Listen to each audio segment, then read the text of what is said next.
jamu, jamu gedung melo. Suwe orang ketemu, temu pisan, ojo keluar. Assalamualaikum warahmatullahi wabarakatuh. Halo teman-teman semuanya, apa kabar? Semoga kita semua sehat selalu ya. Ngomong-ngomong tentang sehat, teman-teman pasti sudah kenal dengan minuman herbal khas Jawa yang memiliki segudang manfaat bagi kesehatan kan? Minuman apa itu ya? Ya, minuman itu adalah jamu yang tadi lagunya saya nyanyikan di awal. Oh iya teman-teman, di Jawa Tengah ada salah satu kota yang dijuluki sebagai kota jamu. Kota itu adalah Sukoharjo. Banyak peracik jamu berasal dari kota ini.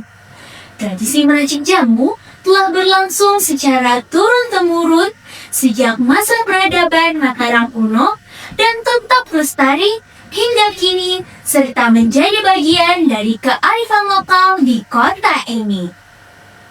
Saya, Tarvalini Mussolino dari SMP Negeri 275 Jakarta akan membawakan dongeng karya saya sendiri yang bertemakan kearifan lokal berjudul Jamu Pengubah Hati. Selamat menyaksikan. Suatu senja di desa Muter, Sukoharjo, hujan turun dengan derasnya. Kala itu, Saras sedang merebus jamu di dapur. Aromanya yang khas menyebar ke seluruh ruangan. Begitu jamunya matang, Saras menyimpan jamu-jamunya ke dalam botol.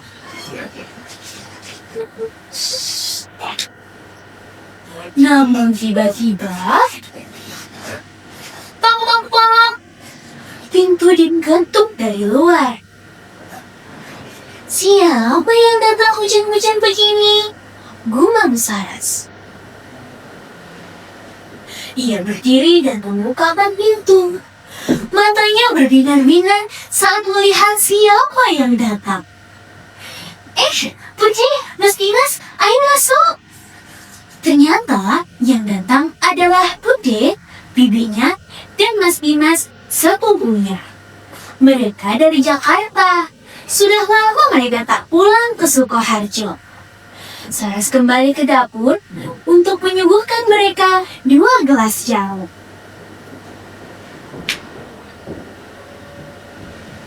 Dingin-dingin gini, enaknya minum yang hangat ya, Dek. Bude pasti kangen jamu asli Muter setelah lama di Jakarta. Bude tersenyum mendengarnya. Terima kasih ya, Saras. Rasanya masih sama seperti dulu. Senang ya, tradisi meracik jamu masih terjaga di kampung ini. Bude senang, Saras bisa membuat jamu sendiri. Zaman sekarang, jarang ada anak muda yang suka jamu. Saras selalu menoleh ke Mas Dimas. Sejak tadi, jamu yang ia suguhkan untuknya belum tersentuh sama sekali. Ayo diminum, Mas. Enak ya. Mas Dimas mengangguk spontan. Ya, Saras. Ia hanya meminumnya sedikit, lalu meletakkannya lagi. Saras memandang penampilannya dari atas ke bawah. Ia gampang kekinian dan menarik, tapi ia tak banyak bicara. Sikapnya memang tertutup. Usai berbincang ringan, Bude dan Mas Dimas beristirahat karena kelelahan selama di perjalanan. Keesokan harinya, Saras mengajak Bude dan Mas Dimas berkunjung ke rumah Eyang. Eyang sedang meracik jamu di dapurnya kala itu. Assalamualaikum, Eyang. Waalaikumsalam. Masuk dulu. Eyang lagi bikin jamu. Saras dan Bude langsung membantu Eyang, sementara Mas Dimas hanya memperhatikan. Menyadarinya, Saras menyodorkan segelas jamu pada Mas Dimas. Mas, dari tadi liatin aja. Mau coba? Mas Dimas menggeleng. Enggak. Ia lalu berjalan ke ruang tamu meninggalkan Saras. Namun Saras ingin mengobrol dengannya. Jadi, ia mengikutinya sambil tetap membawa jamu yang ia tawarkan tadi. Cobalah mas, sedikit aja. Kemarin kan beras kencur, kalau yang sekarang kunyit asam. Coba deh kamu bikin minuman kekinian. Remaja zaman sekarang sukanya minuman yang manis. Kamu sukanya yang pahit-pahit seperti nenek-nenek. Kata-kata Mas Dimas memudahkan siluman Saras. Namun, ia tak menyadarinya sedikit pun. Ia justru keluar dari rumah. Mas, mau kemana? Tanya Saras. Ke minimarket, jawab Mas Dimas. Saras memandang langit. Tampaknya mendung. Mendung mas, nanti hujan.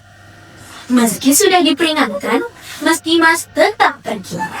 Dan benar saja, hujan turun dengan derasnya. Mas Dimas sampai di rumah dalam keadaan basah kuyup dan menggigil. Assalamualaikum. Waalaikumsalam. Begitu Saras membuka pintu, Mas Dimas langsung berlari masuk ke kamar mandi. Usai mandi, ia duduk di ruang tamu. Matanya memerah, hidungnya bersin-bersin, dan badannya menggigil.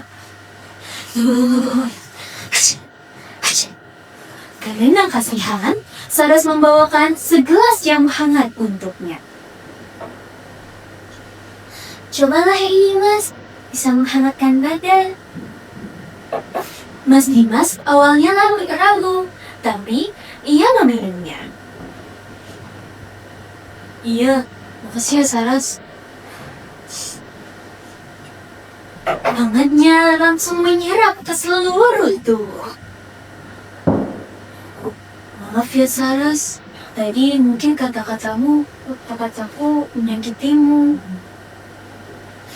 Iya, tidak apa-apa mas. Ini jamu apa Saras? Ini wedang jahe. Hasilnya untuk meningkatkan imun dan menghangatkan tubuh. Saras langsung ceria mendengar pertanyaan Mas Dimas.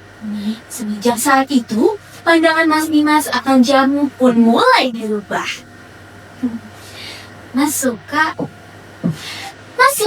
senang deh kalau Mas suka.